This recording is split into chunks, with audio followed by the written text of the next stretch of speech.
Ustaz Firanda, silakan sampaikan materinya. Tafadhol masykur.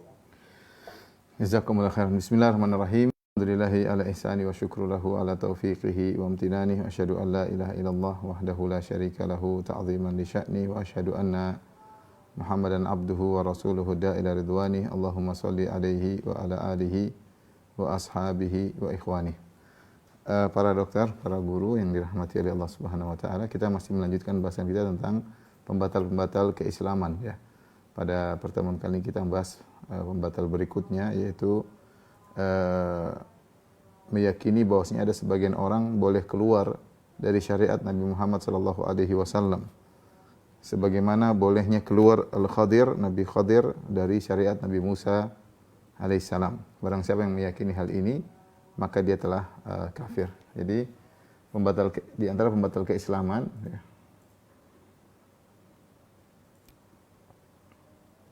adalah meyakini ada yang boleh ya, yang boleh keluar dari syariat Nabi Muhammad SAW. Syariat Nabi SAW. Dan ini dilakukan oleh sebagian kaum sufi ya, dan telah diperingatkan oleh para ulama ya tentang keyakinan mereka, seperti diingatkan oleh Al-Imam Abul Hasan Al-Asy'ari dalam kitabnya Maqalatul Islamiyyin. Beliau berkata, "Fin nusa qaumun yaz'umuna anna al-ibadata tablughu bihim ila manzilatin tazulu fiha anhumul ibadat. Wa takunul asya'ul mahdhurat ala ghairihim minaz zina wa ghairihi mubahatin lahum." Di antara ahli-ahli ibadah ya, di antara ibadah ada suatu kaum yang menyangka bahwasanya jika mereka beribadah dan sampai pada suatu kedudukan yang di mana ketika itu ibadah-ibadah tidak lagi wajib bagi mereka. Kemudian banyak perkara-perkara haram jadi halal bagi mereka.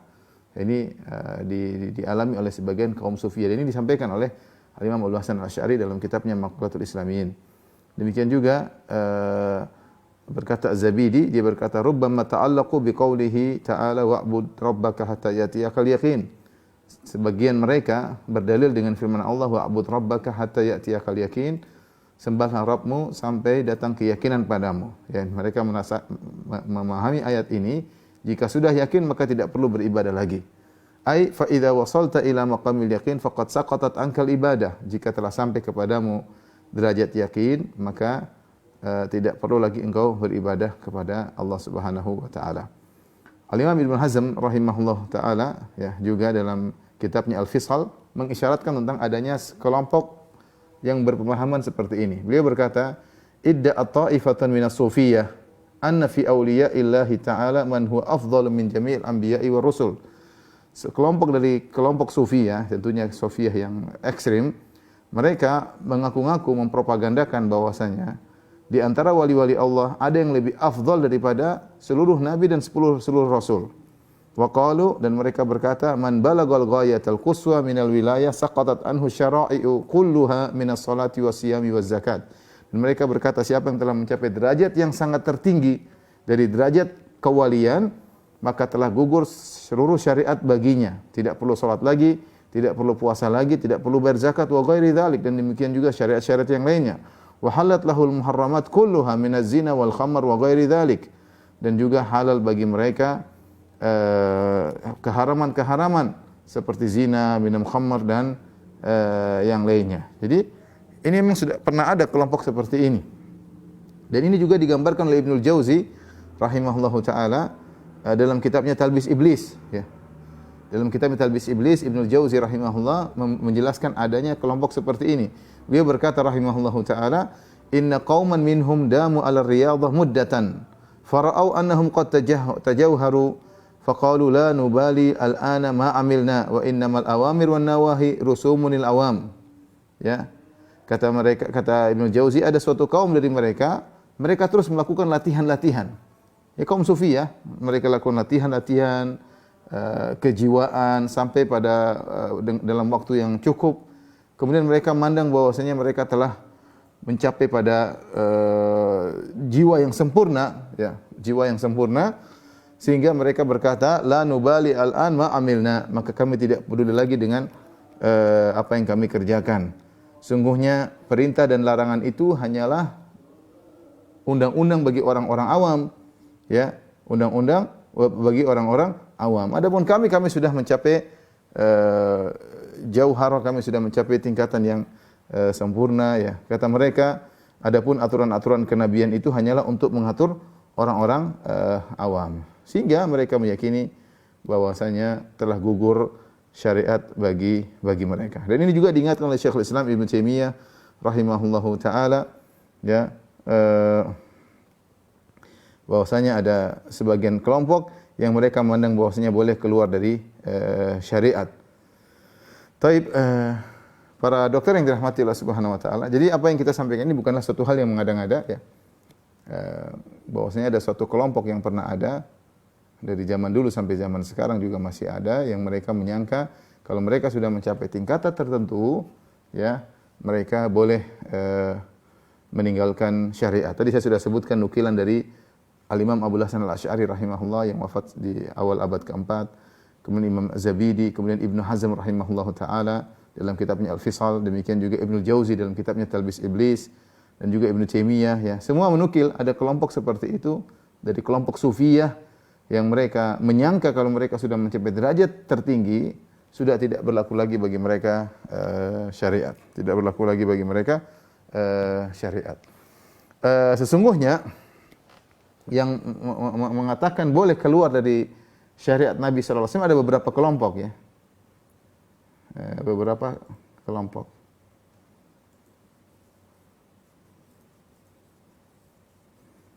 Yang pertama tadi kita sebutkan gulat Sufiyah ekstrim. Ya. Menyangka jika telah mencapai derajat ma'rifat, derajat hakikat, sudah mencapai derajat tertentu boleh meninggalkan syariat. Sufiyah ekstrim. Kelompok yang dua, ya, kelompok kaum liberal, ya. Sebagian kaum liberal, aklaniyun, yaitu pengagung akal, pendewa akal, kurung liberal, juga menyatakan demikian bahwasanya boleh meninggalkan syariat Nabi sallallahu alaihi wasallam karena sudah tidak relevan lagi, perlu direvisi dan yang lainnya sudah tidak sesuai dengan zaman sekarang, ya.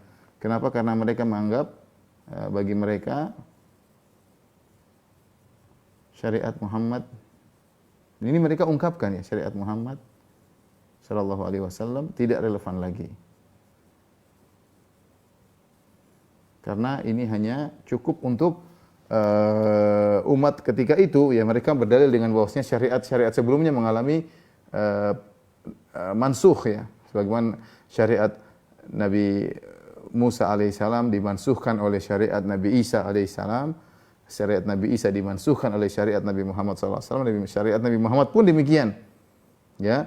Dia tidak baku seperti itu karena sudah tidak relevan lagi untuk zaman sekarang, maka harus mengalami revisi, ya. Ini tadi kalau Sufiyah ekstrim meyakini jika telah yakin, telah mencapai derajat yakin,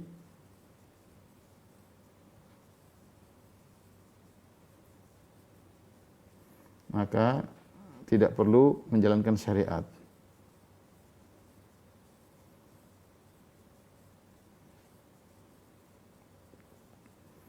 Tidak perlu menjalankan syariat, ya. Adapun kaum ekstrim, Sufiyah ekstrim, mereka berdalil dengan dua pendalilan. Nanti kita akan bantah, ya. Baik. Dalil mereka ada dua. Yang pertama, mereka berdalil dengan firman Allah Subhanahu wa taala di akhir dari surat Al-Hijr. Firman Allah, "Wa'bud rabbaka hatta ya'tiyakal yaqin." Wa'bud rabbaka hatta ya'tiyakal yaqin. Sembahlah Allah sampai kamu yakin. Hingga kamu yakin. Artinya apa? Kalau sudah yakin selesai. Ya.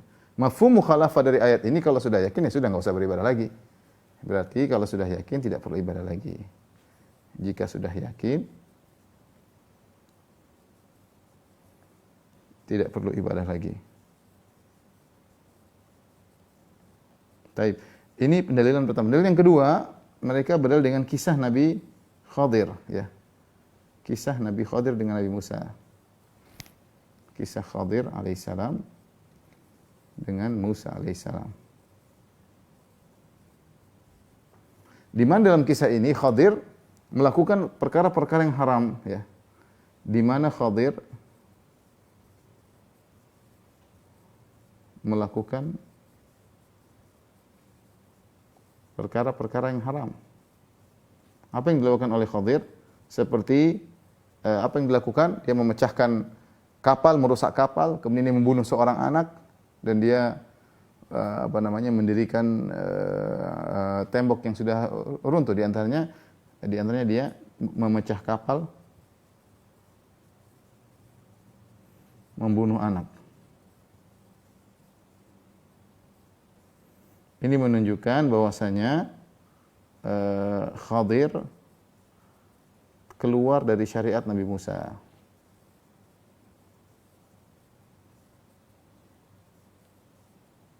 Nah, ini sisi pendalilan mereka. Adapun kaum liberal mereka dari tadi saya sebutkan bahwasanya kata mereka sudah tidak relevan lagi, sehingga dengan demikian seorang boleh keluar dari syariat Nabi Muhammad, artinya melakukan revisi-revisi. Dan ini dinyatakan oleh terang-terangan oleh mereka, dan saya nukil dalam disertasi saya, nukilan dari mereka di mana mereka mengatakan bahwasanya syariat yang dibawa Muhammad SAW, tafsir versi Muhammad SAW sudah tidak relevan lagi untuk zaman sekarang. Ya, contoh mereka mengatakan dahulu tidak ada penjara, maka digunakan sistem rajam atau cambuk. Sekarang ada hukuman yang berbeda, sehingga tidak perlu lagi kita pakai model-model terdahulu. Kita berijtihad, masing-masing kita berijtihad untuk membuat hukum-hukum baru. Dengan demikian mereka mengatakan boleh keluar dari syariat Nabi Muhammad atau sebagian syariat Nabi Muhammad sallallahu alaihi wasallam. Nah, bagaimana hukum mereka? Tentu mereka kafir. Akan kita jelaskan setelah ini. Tolong dia di copy.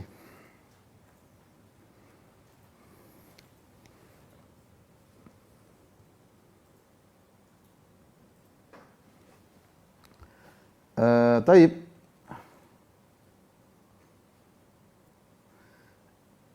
Ini merupakan kafiran, ya. Hal ini merupakan kafiran.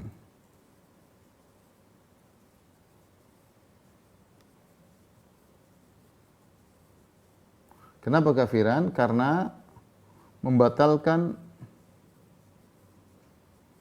banyak ayat Al-Quran. Banyak ayat Al-Quran. Kelaziman dari kita mengatakan boleh seorang keluar dari syariat Nabi Muhammad SAW, maka ini telah membatalkan banyak ayat Al-Quran. Di antaranya, ya, pertama ayat-ayat yang menyatakan bahwa Nabi SAW diutus untuk seluruh manusia tanpa terkecuali, seluruh manusia dan jin tanpa terkecuali. Seperti firman Allah Subhanahu wa taala, "Wa ma arsalnaka illa rahmatan lil alamin." Wa ma arsalnaka illa rahmatan lil alamin. Tidaklah kami mengutus engkau wahai Rasulullah kecuali rahmah bagi alamin, rahmat bagi seluruh alam semesta. Tidaklah kami mengutus engkau kecuali sebagai rahmat bagi seluruh alam semesta. Contoh ayat yang lain, Allah Subhanahu wa taala berfirman, inni rasulullah ilaikum qul ya ayyuhan nasu inni rasulullah ilaikum jami'an. Qul ya ayyuhan nas inni rasulullah ilaikum jami'an. Katakanlah wahai Muhammad kepada manusia, wahai manusia sekalian, katakanlah wahai Muhammad, wahai manusia sekalian, aku manusia sekalian, aku utusan Allah kepada kalian seluruhnya. Aku ini utusan Allah untuk kalian seluruhnya. Seluruhnya. Jadi tidak ada pengecualian, Seluruh manusia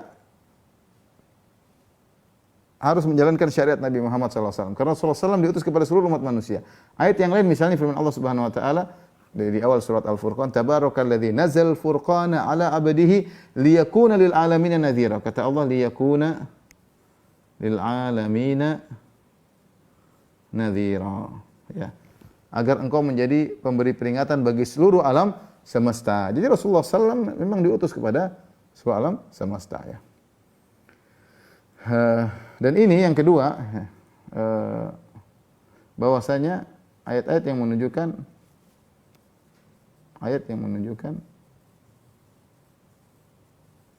bahwa syariat Muhammad, yaitu syariat Muhammad itu Islam, telah sempurna. Sempurna ya, sebagaimana telah Allah firmankan, Al-yawma akmaltu lakum dinakum. Hari ini telah aku sempurnakan bagi kalian agama bagi kalian. Nah, kalau ada seorang boleh keluar dari syariat Nabi Muhammad dengan syariat yang lain, dengan cara dia, berarti tidak sempurna dong. Berarti ada yang lebih sempurna daripada syariat Nabi Muhammad sallallahu alaihi wasallam. Sederhana. Kalau meyakini bahwasanya ada syariat lain yang boleh dia kerjakan, entah syariat buatan sendiri, dengan meninggalkan agama Islam, berarti agama Islam tidak sempurna, ya. Tidak sempurna. Kemudian juga ayat yang menunjukkan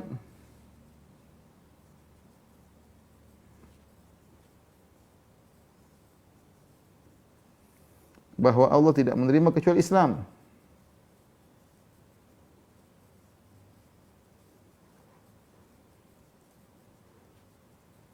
Seperti inna dina indallahil Islam.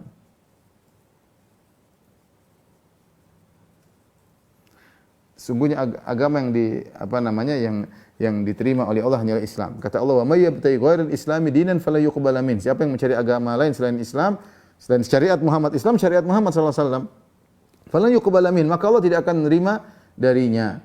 Nah, ini semua kalau kita meyakini ada syariat lain atau seorang boleh mengikuti ajaran selain Nabi Muhammad sallallahu alaihi wasallam, boleh keluar dari syariat Nabi Muhammad sallallahu alaihi wasallam, berarti ini semua batal. Ya. Allah mengatakan lagi dalam ayat yang lain, ayat yang memerintahkan hanya mengikuti jalan Rasulullah SAW dan tidak boleh mengikuti jalan yang lain.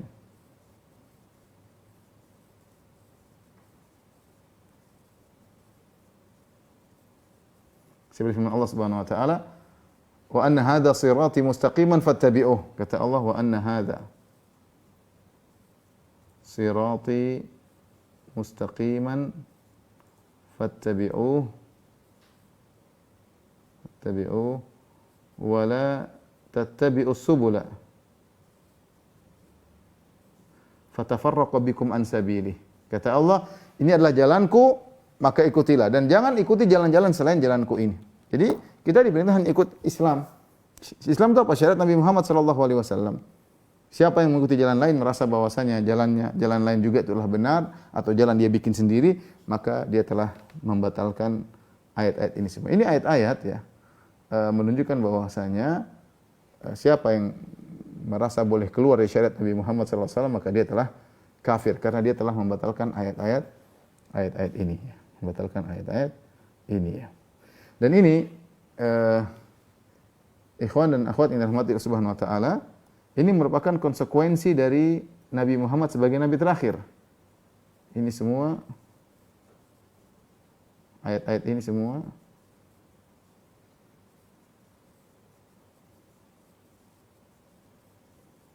Nabi Muhammad sebagai nabi terakhir.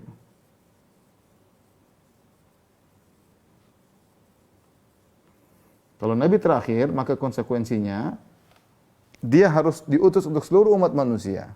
Karena kalau dia hanya diutus untuk sebagian manusia, berarti akan ada nabi yang lain, ya. Dan konsekuensi dari Nabi Muhammad nabi terakhir sallallahu alaihi wasallam bahwasanya syariatnya harus sempurna, tidak akan direvisi kembali. Tidak akan direvisi. Beda dengan nabi-nabi sebelumnya. Nabi-nabi sebelumnya tidak diutus oleh bukan nabi terakhir, makanya tidak diutus oleh untuk seluruh umat manusia. Dia hanya sebagian umat. Kemudian nabi-nabi sebelumnya juga syariat tidak sempurna. direvisi oleh Nabi setelahnya.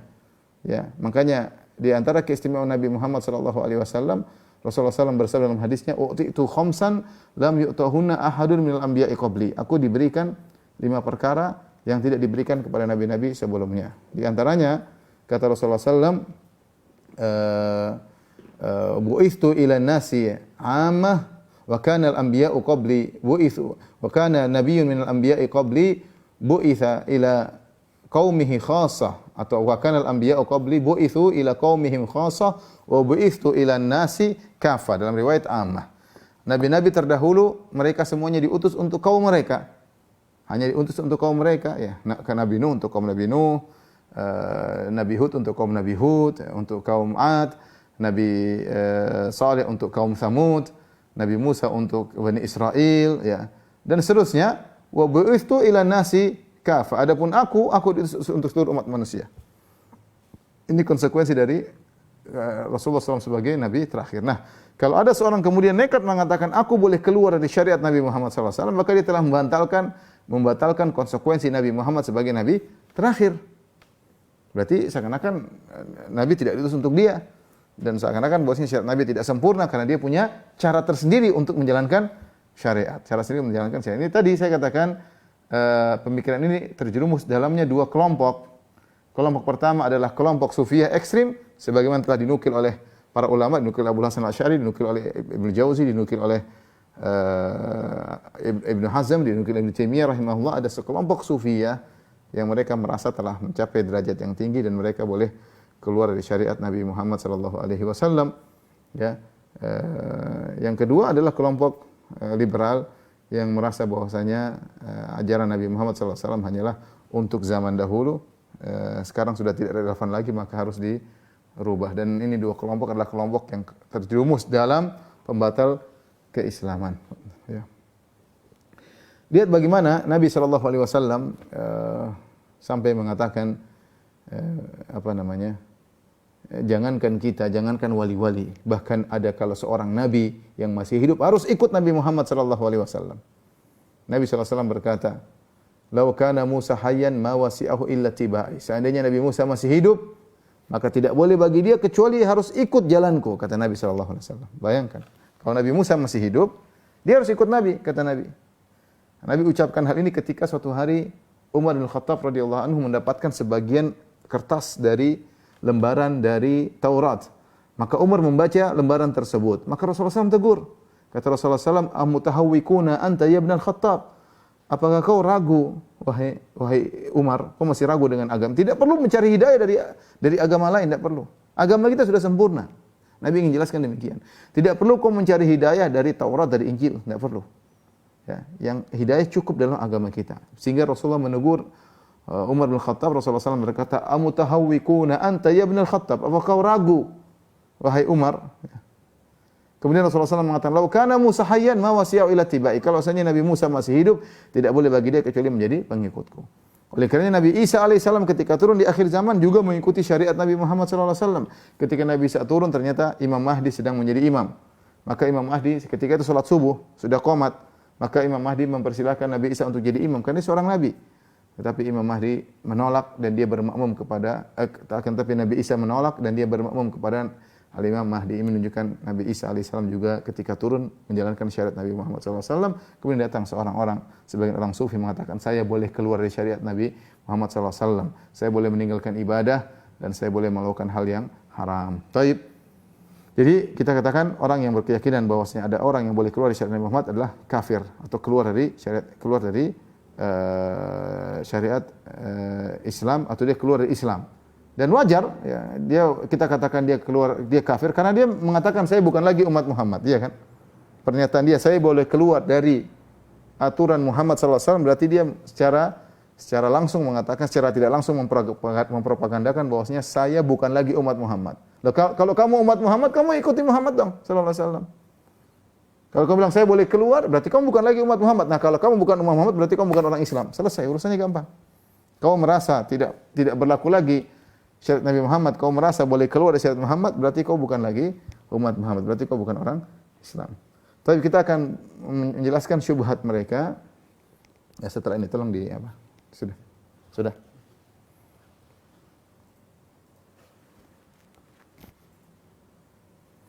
Taib, ikhwan dan akhwat yang rahmatillah subhanahu wa ta'ala.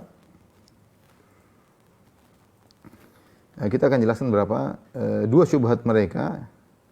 Syubhat kaum Sufiyah, ya, yang mengatakan bahwasanya boleh keluar dari syariat Nabi Muhammad sallallahu alaihi wasallam, ya. Syubhat kaum Sufiyah ekstrim.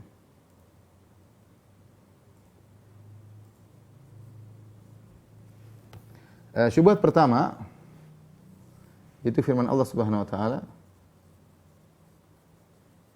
Mereka ini dulu adalah dalil tapi mereka salah pahami, berdalil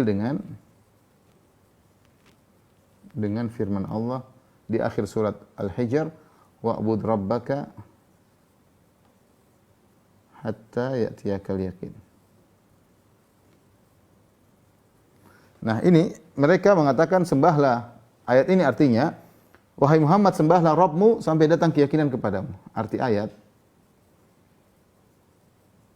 ya, wahai Muhammad, ini ayat ini turun kepada Nabi sallallahu alaihi wasallam.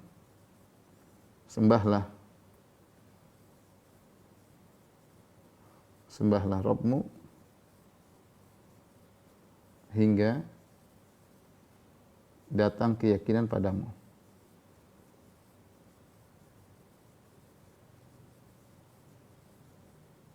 Datang keyakinan padamu. Baik.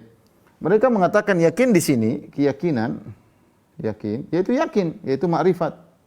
Maksudnya adalah ma'rifat, yakin atau ma'rifat dan semisalnya. Nah, kalau orang sudah mencapai derajat ma'rifat, maka tidak perlu untuk menyembah Allah lagi. Telah gugur segala syariat, ibadah tidak lagi berlaku pada mereka. Bagaimana bantahnya? Bantahan. Pertama kita katakan ayat ini turun kepada Nabi sallallahu alaihi wasallam. Ya. Pertama ayat ini turun kepada Nabi sallallahu alaihi wasallam. Ternyata Nabi sallallahu alaihi wasallam sampai meninggal tetap beribadah. Ternyata Nabi tetap beribadah hingga meninggal dunia. Hingga wafat. Bahkan dalam hadis bagaimana Rasulullah SAW sudah pingsan, kemudian dia ingin sholat berjamaah, dia tidak kuat, maka Rasulullah SAW mengatakan, datanglah air bagiku. Rasulullah SAW mandi, kemudian Rasulullah SAW segar, ingin sholat berjamaah. Ini Rasulullah sudah mau meninggal, seperti itu, tetap ingin sholat berjamaah. Kemudian Rasulullah tidak mampu, pingsan lagi. Rasulullah SAW ketika sadar dia bilang, ambil lagi air, dia mandi lagi. Kemudian ingin berangkat berdiri lagi, kemudian tidak kuat, jatuh lagi pingsan. Subhanallah. Ini meninggal. Sampai Rasulullah SAW tidak kuat salat, Rasulullah SAW mengatakan, muru Abu Bakrin falyusalli bin nas.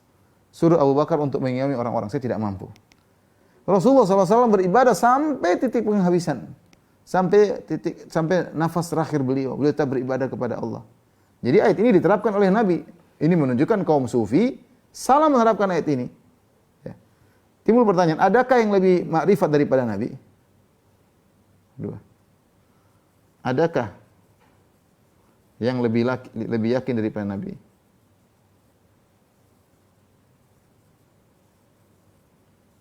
Daripada para sahabat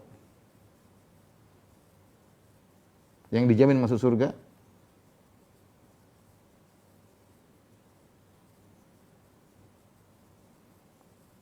Adakah para sahabat yang meninggalkan syariat gara-gara merasa sudah yakin? Lihat orang-orang dijamin masuk surga. Kata Rasulullah SAW, Abu Bakar fil jannah, Umar fil jannah, Utsman fil jannah. Abu Bakar di surga, Umar di surga, Utsman di surga, Ali di surga. Ya. Kemudian Sa'ad bin Abi Waqqas di surga, Zubair bin Awam di surga, Talha bin Ubaidillah di surga, Abu bin Al-Jarrah di surga, Sa'id bin Zaid di surga. Ya. Rasulullah sebutkan. Ya. Mereka ini dijamin masuk surga dan semua mereka tidak ada yang meninggalkan syariat. Semua mereka rajin-rajin beribadah. Mereka di malam hari beribadah kepada Allah, di siang hari berperang di jalan Allah Subhanahu wa taala, melawan musuh-musuh, dan mereka terus beribadah. Tidak ada yang mengatakan kami sudah mencapai derajat yakin kemudian kami tidak beribadah. Datangkan satu sahabat saja yang seperti itu, enggak ada. Nah, orang sufi merasa mereka lebih alim daripada Nabi, merasa lebih yakin daripada para sahabat. Jadi aneh.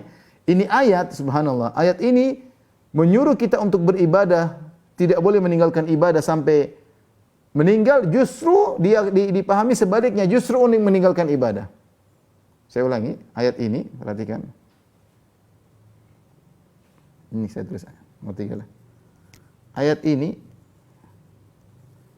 tujuannya untuk tidak meninggalkan ibadah,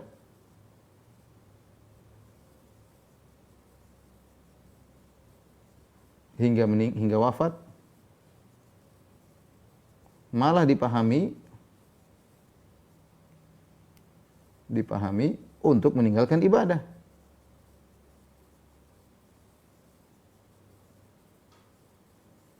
Enggak, orang kalau sudah punya penyimpangan, ayat yang harusnya maknanya A, maknanya timur dipahami dengan makna barat, ngawur. Maknanya harusnya utara dipahami dengan makna selatan. Ini contoh orang sufi. Kemudian bantahan yang paling telak yaitu salah paham, mereka salah paham tentang makna yakin.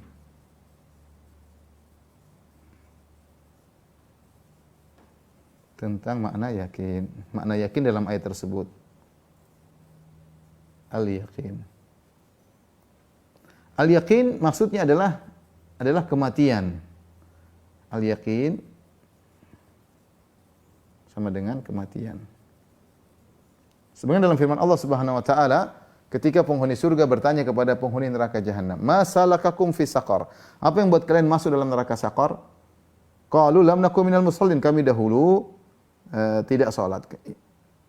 Walam nakun nut'imul miskin, kami dahulu tidak memberi makan kepada fakir miskin. Wa kunna nakhudhu ma'al khaidin, kami dahulu berbincang-bincang untuk menjelek-jelekan agama Islam.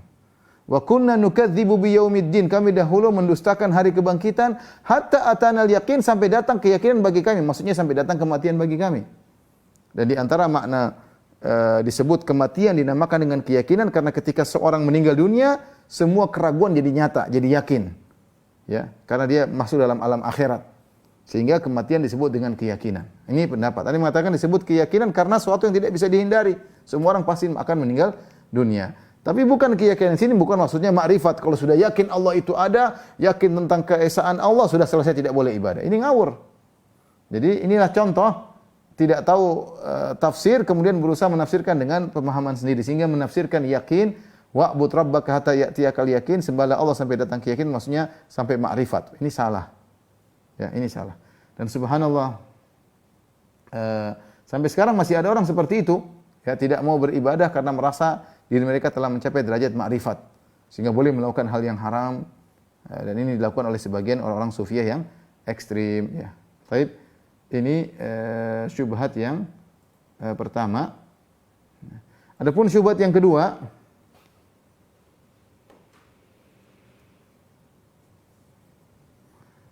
berdalil dengan kisah Khadir dan Musa. Dalam surat Al-Kahfi, ya, dalam surat Al-Kahfi Allah buka dengan firman-Nya, wa idz qala Musa li fatahu la abrahu hatta ablugha majma'al bahraini aw amdiya huquba falamma balagha majma'a bainahuma nasiya hutahuma, dan seterusnya sampai Nabi Musa bertemu dengan Nabi Khadir. Nabi Musa berkata, hal attabi'uka ala an tu'allimani mimma 'allimta rusyda, qala innaka lan tastati'a ma'iya sabra fa kaifa tasbiru ala ma lam tuhitu bihi khubra, dan seterusnya. Jadi ceritanya Nabi Musa alaihissalam secara singkat tentunya, ini saya sudah jelaskan panjang lebar dalam surat Al-Kahfi. Nabi Musa alaihissalam pernah berkhutbah, kemudian dalam khutbahnya dia berkhutbah di depan Bani Israel dengan khutbah yang sangat indah sampai orang-orang berlinang air mata.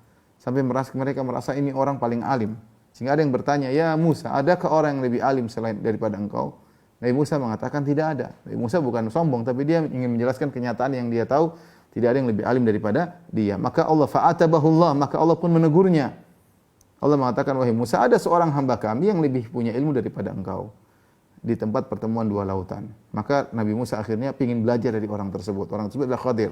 Maka Nabi Musa ditemani oleh muridnya Yusha bin Nun, maka mereka pun berjalan menyusuri pantai untuk bertemu dengan Nabi Khadir. Akhirnya dia bertemu, ringkasnya walhasil akhirnya Nabi Musa bertemu dengan Nabi Khadir dan minta belajar kepada Nabi Khadir. Maka Khadir berkata, "Ya Musa, innaka ala ilmin 'allamaka Allah la a'lamuhu ana wa ana ala ilmin 'allamani Allah la ta'lamuhu anta." Kata Khadir, "Wahai Musa, kau punya ilmu yang Allah ajarkan kepada engkau dan aku tidak tahu. Dan sebaliknya, aku juga punya ilmu yang Allah ajarkan kepadaku dan kau tidak tahu." Ya. Ya, tapi kalau kau ikut aku, jangan kau bertanya-tanya sampai aku yang mengabarkan kenapa aku melakukannya.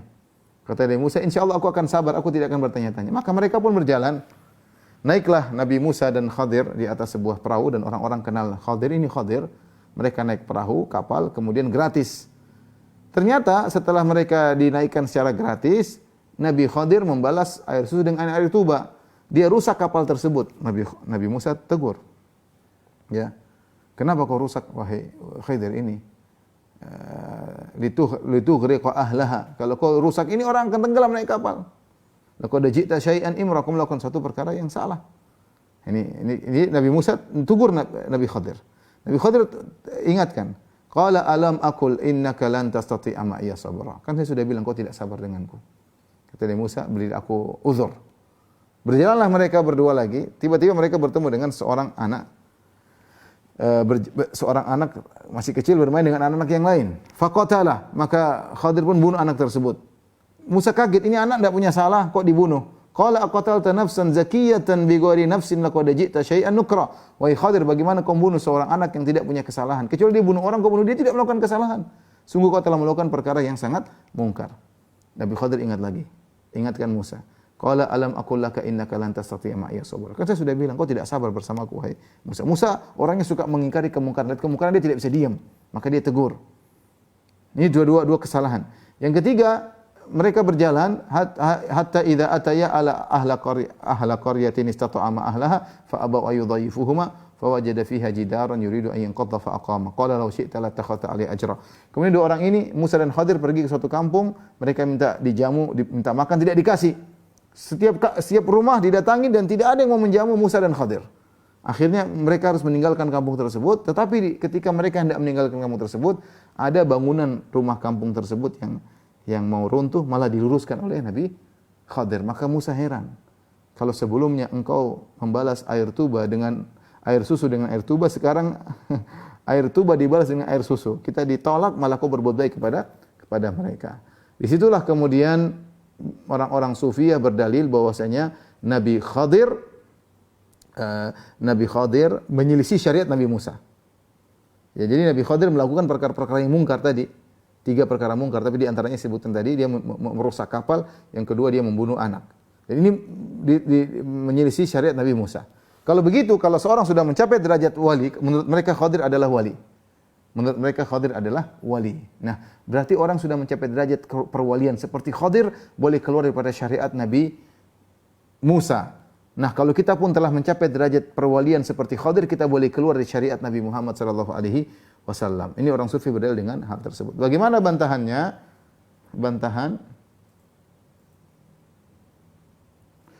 Pertama kita bilang Khadir menurut pendapat yang kuat, yang lebih kuat adalah Nabi bukan wali. Dan bukan wali. Ini adalah pendapat dipilih oleh Ibnu Jauzi rahimahullah sebelumnya dipilih oleh Imam Al-Bukhari rahimahullah, yang dikuatkan oleh Ibnu Hajar rahimahullah, dikuatkan oleh Ibnu Katsir rahimahullahu taala. Ya, tapi ini ada khilaf. Ada yang mengatakan Khadir adalah wali, ada yang mengatakan Khadir adalah nabi. Namun yang benar Khadir adalah nabi. Kalau Khadir adalah nabi, jika dia nabi maka dia boleh tidak ikut syariat Nabi Musa. Jika dia nabi, maka masing-masing nabi punya syariat sendiri. Punya syariat sendiri. Maka wajar dia keluar dari syariat Nabi Musa. Tapi pendapat yang kedua, taruhlah Khadir adalah wali. Kalau Khadir pun bukan nabi dan dia adalah wali, dia boleh keluar dari syariat Nabi Musa. Dia tetap boleh keluar. Dia tetap boleh keluar dari syariat Musa Kenapa? Karena Nabi Musa tidak diutus kepadanya, Nabi Musa hanya diutus untuk Bani Israel. Karena Nabi Musa hanya diutus untuk Bani Israel.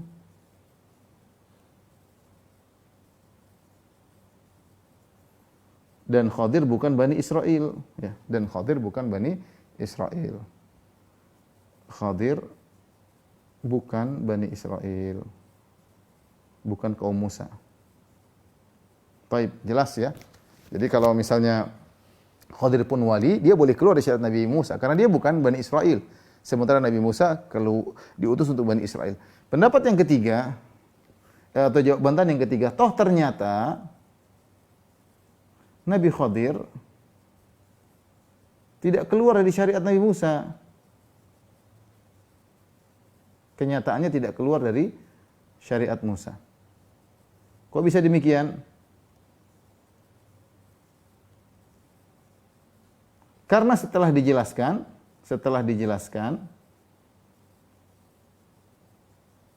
ternyata Musa juga setuju.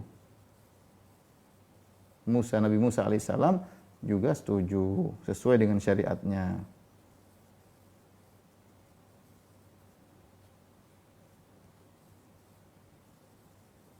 Bukankah ketika Nabi Khadir merusak kapal, setelah itu Nabi Khadir jelaskan, amma safinatu fakanat limasakina ya'maluna fil bahr fa aradtu an a'ibaha wa kana wara'ahum malikun ya'khudhu kull safinatin ghasba. Adapun kapal yang aku rusaki, sungguhnya kapal ini milik orang-orang miskin. Dan di sana ada raja suka merampas kapal-kapal yang bagus. Maka aku rusak kapal ini supaya kapalnya tidak dirampas oleh raja. Baru Nabi Musa paham, oh begitu. Sesuai enggak syariat Nabi Musa? Sesuai dengan syariat Nabi Musa. Nabi Musa saja tidak tahu kenapa Khadir melakukan tersebut.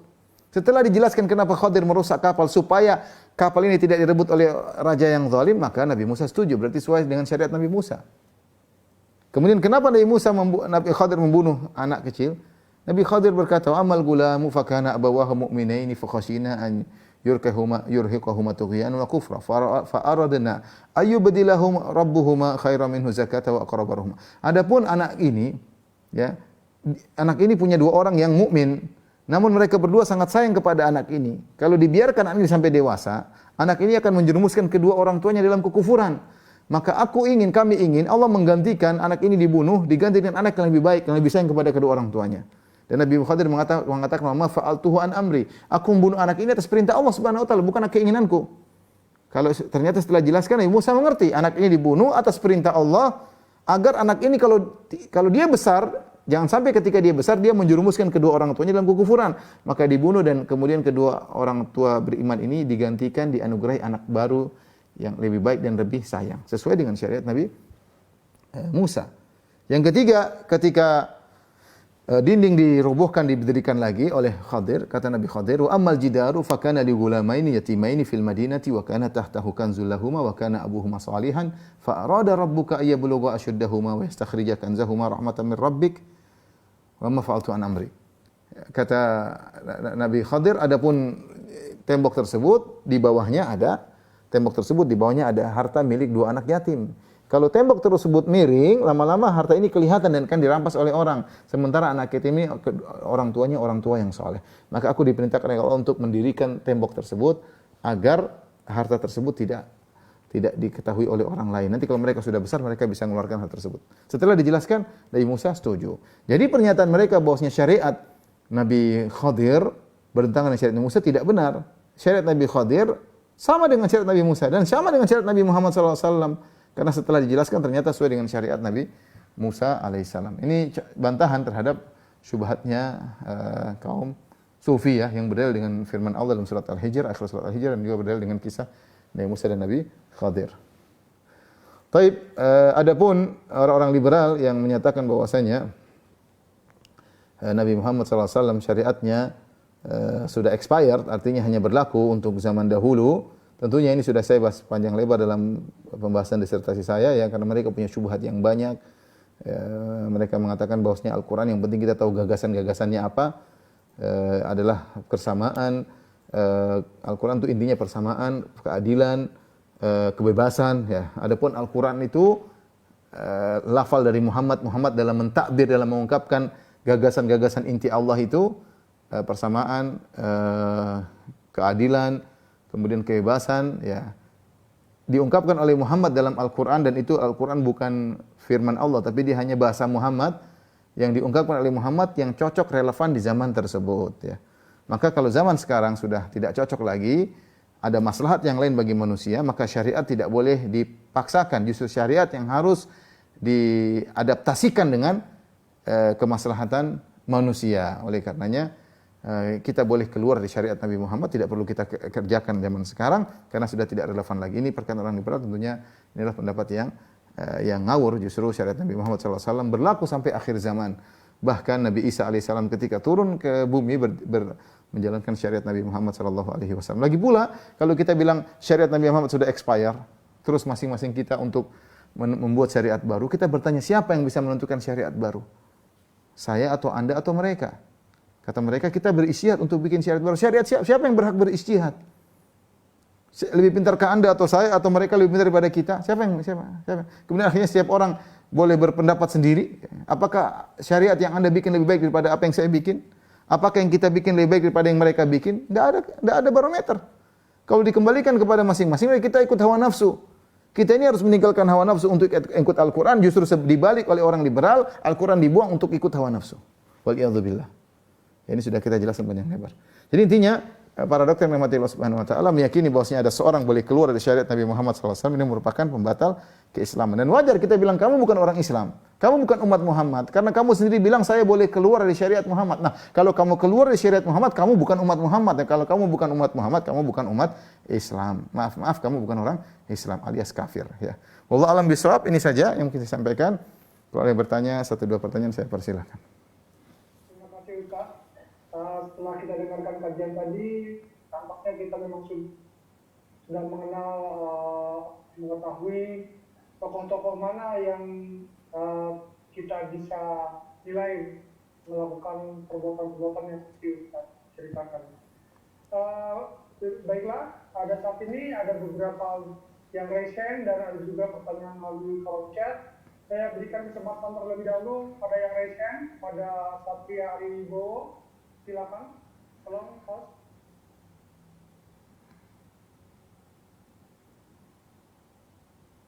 Satria Aribo, ya silakan, Pak.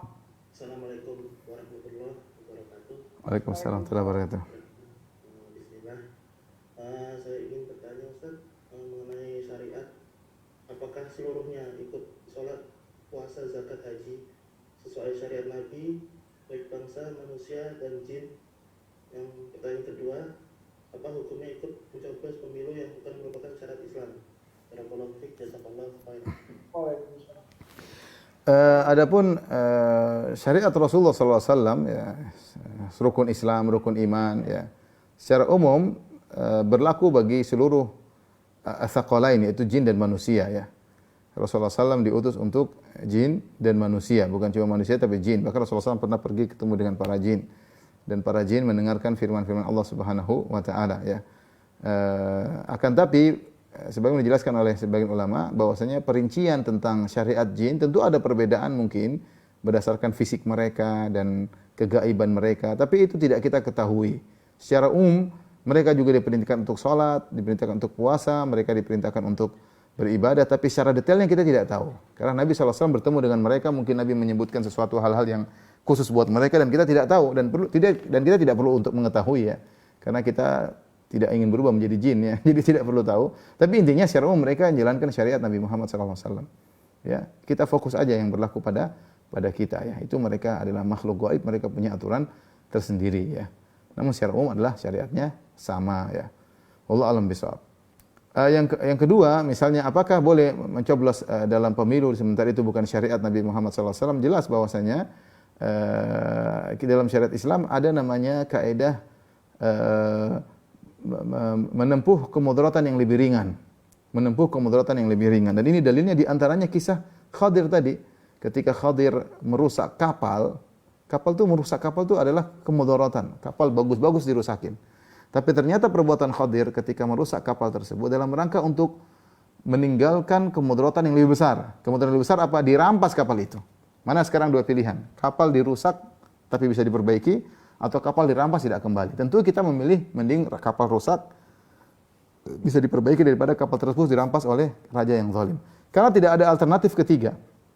Kalau ada alternatif ketiga yang tidak ada mudarat, maka kita harus menempuh alternatif yang ketiga. Kita tinggalkan dua-duanya. Nah, ini juga dalil bahwasanya irtikabu akhafidh dhararain. Jadi menempuh kemudaratan yang lebih ringan. Dua-duanya haram, tapi kita menempuh kemudaratan lebih ringan. Sama seperti ketika orang Arab Badui kencing di masjid. Ya, ketika kencing di masjid, dia sudah terlanjur kencing. Fazajarahun nas. Orang-orang pun fasahu alaihi, orang-orang berteriak, berhenti, berhenti. Kata Rasulullah SAW, biarkan dia kencing sampai selesai. Kita tahu kencing di masjid hukumnya haram. Tetapi kalau orang Arab Badui tersebut ditegur, kemudian dia kaget, dia balik sehingga kencingnya berhamburan, maka mudaratnya lebih besar. Lebih baik dia kencing pada satu titik fokus karena dulu terbuat dari masjid, terbuat dari tanah dan pasir, sehingga ketika dia kencing, air kencingnya terkumpul pada satu titik saja. Kalau dia ditegur, akan berhamburan, itu semakin mempersulit. Ketika tidak ada dua pilihan, kecuali ada pilihan disuruh stop kerannya, yang itu nggak bisa. Stop, dia tiba-tiba suruh berhenti dari kencing, nggak bisa. Cuma dua pilihan, kencing satu titik atau kencing dalam titik yang banyak berhamburan, maka Nabi memilih kencing pada satu titik. Bukan berarti kita mengatakan Nabi membolehkan kencing di masjid. Jangan dipahami demikian. Kencing di masjid tetap haram, tetapi ini lebih ringan daripada yang lainnya. Demikian juga ketika dia ada pilihan di depan kita untuk memilih suatu pemimpin, ya, tentu cara untuk memilih dengan suara terbanyak itu tidak benar dalam Islam. Karena kalau suara terbanyak, ya kalau yang banyak orang mabuk, ya orang mabuk yang menang tentunya. Ya. Dan tidak ada bedanya antara seorang mabuk dengan ulama, sama-sama bernilai 1. Taruhlah di suatu negeri rakyatnya 100, 99 pemabuk, 1 ulama. Yang menang pemabuk semuanya. Ya, karena nilai ulama, 1 orang ulama dianggap sama dengan 1 pemabuk. Tidak ada perbedaan. Ini tidak benar dalam masalah memilih kepemimpinan. Tetapi tidak ada pilihan lain. Ketika kita disuruh memilih ada 2 calon, kita tidak ada pilihan lain. Seandainya alternatif ketiga, kita akan pilih alternatif yang ketiga. Tidak ada cara lain. Cara yang ada di depan kita cuma itu. Pilih A atau pilih B. Ya. Kalau ada cara lain yang syar'i, tentu kita akan pilih cara yang syar'i. Tapi sekarang kita terjebak dengan 2 cara tersebut. Kalau kita bilang saya tidak pilih, tetap saja kita akan merasakan dampak dari pemilihan tersebut. Sampai saja. Mau kita pilih nggak pilih, kita akan merasakan dampak. Nah, ketika tidak ada pilihan, maka kita berusaha menempuh kemudaratan yang lebih ringan. Itu memilih pemimpin yang lebih baik daripada yang ada. Tetapi, saya sampaikan kepada kawan-kawan, jika ternyata kita tidak mampu untuk memilih mana yang lebih baik, si A atau si B, nggak apa-apa, nggak usah ikut. Artinya dalam syariat, kita memilih jika kita bisa menilai. Kalau ternyata kita nggak bisa menilai, karena kita nggak ngerti politik, karena data-data yang sampai pada kita semuanya hoax, tidak ngerti juga, tidak bisa kita cek validitasnya, nggak bisa kita cek keautentikannya, bisa kita cek, sudah, kita nggak ngerti, nggak usah pilih, nggak apa. Tapi kalau kita bisa tahu mana yang lebih baik, hendaknya kita memilih. Dan itu adalah salah satu kaidah dalam Islam. Jadi Islam mengajarkan kondisi dalam kondisi yang kita inginkan, kondisi yang ideal, dan juga menghadapi suatu kondisi yang tidak ideal. Ya, suatu kondisi yang tidak ideal. Bagaimana menghadapi suatu kondisi yang tidak seperti ini? Kita dihadapi dalam sistem pemilihan yang tidak ideal, tidak sesuai dengan syariat. Tapi kita harus menjalankan, meminimalkan kemudaratan. Wallahu a'lam bishawab. Ya, terima kasih Ustaz. Saya masuk ke pertanyaan yang masuk ke salah satu edit saya. Mengenai yang berhubungan dengan pembatalan Islam ini Ustaz, mengenai arti atau makna surat Al-Baqarah ayat 62.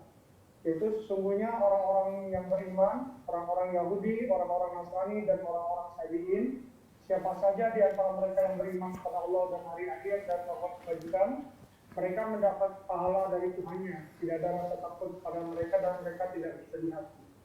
Jadi kalau dikaitkan dengan pembahasan hari ini gimana ya?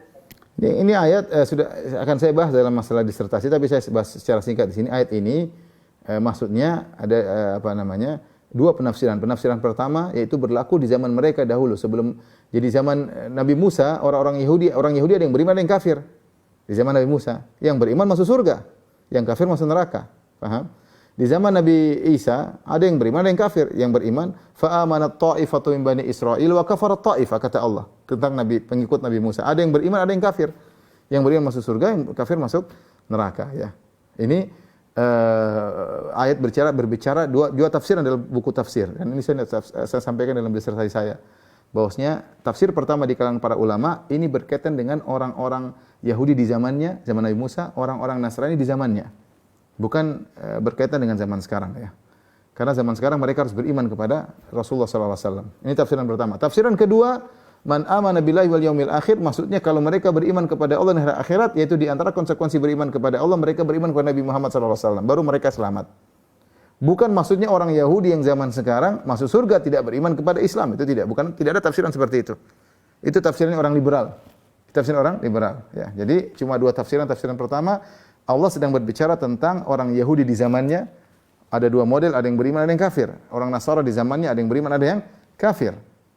Ini tafsiran pertama. Tafsiran kedua maksudnya man amana minhum billahi wal yaumil akhir wa amila salihan falahum ajruhum inda rabbihim wa la khaufun 'alaihim wa la hum yahzanun. Maksudnya kalau mereka beriman dan beramal saleh itu mereka beriman kepada Nabi Muhammad sallallahu alaihi wasallam. Karena konsekuensi dari beriman kepada Allah dan beriman kepada Nabi Muhammad sallallahu alaihi wasallam.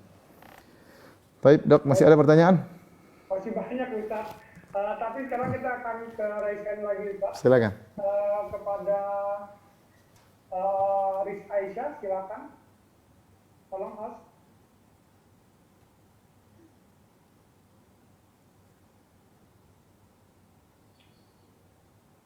Ya, silakan Riz Aisyah. Assalamualaikum warahmatullahi wabarakatuh. Waalaikumsalam warahmatullahi wabarakatuh. Izin bertanya Ustaz, Ya. jadi mengenai yang sufi ekstrim tadi, Ana pernah terlibat langsung di situ Ustaz. Cuman waktu itu Ana tidak mengerjakan apa yang diajarkan. Cuman sampai sekarang masih ada beberapa teman Ana yang masih ada di dalam lingkaran itu Ustaz, di dalam Kalau saya boleh tahu Ibu, kalau saya boleh tahu, apa yang mereka lakukan sehingga mereka mencapai derajat yakin? Jadi gini Ustaz, jadi tidak ada seperti yang Ustaz sebutkan tadi, ada ritual-ritual itu tidak ada Ustaz. Jadi cuma dikasih tahu saja Ustaz oleh si guru ini bahwa ada kayak kitab gitu Ustaz. Cuma saya nggak jelas karena memang saya tidak ini, cuma saya diajak waktu itu oleh mantan suami anak. Jadi saya cuma mendengar itu bahwa gini, kalau kamu belajar ini, kamu nanti sholatnya nggak usah sholat.